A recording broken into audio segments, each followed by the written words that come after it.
Hello बच्चों। यहां लिखा गया है कि simple pendulum is suspended from the ceiling of car and has time period T when car is at rest. Clear है?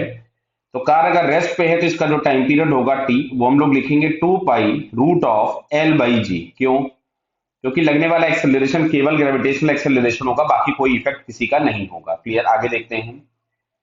The car starts moving on horizontal road with constant acceleration g, okay, equal to the gravity in the forward direction to keep the time period same. What is the length of pendulum? तो देखिए भाई, अब अगर ये car आगे की तरफ में एक्सेलरेट हो जाएगी, फॉर एग्जांपल समझिएगा बात को ध्यान से, यहां कहीं पे अगर ये कार आगे की तरफ में एक्सेलरेट हुई, बराबर, ये ए एक्सेलरेशन आ गया, तो अगर हम लोग यहां से देखेंगे तो ये इक्विलिब्रियम पोजीशन यहां कहीं पे आती है।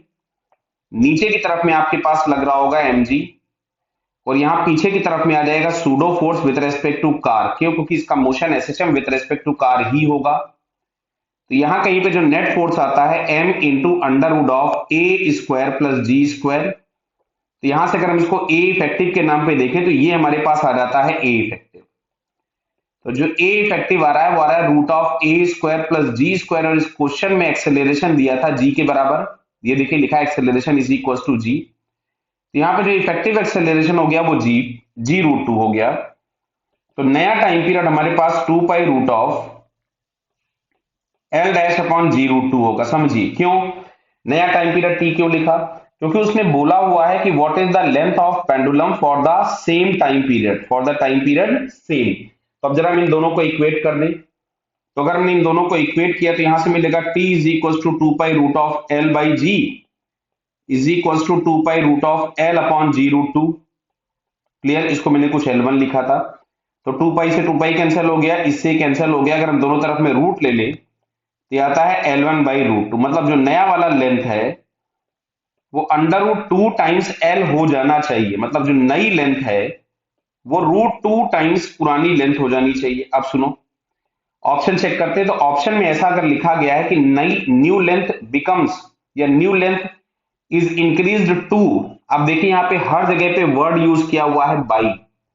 बाई का मतलब होता है कितना चेंज किया, टू अगर लिखा होता मतलब कितना फाइनल कर दिया गया है। तो अब अगर मैं यहां से चेंज इन लेंथ निकालू डेल्टा, तो क्या मैं इसको L1 माइनस एल लिख सकता था?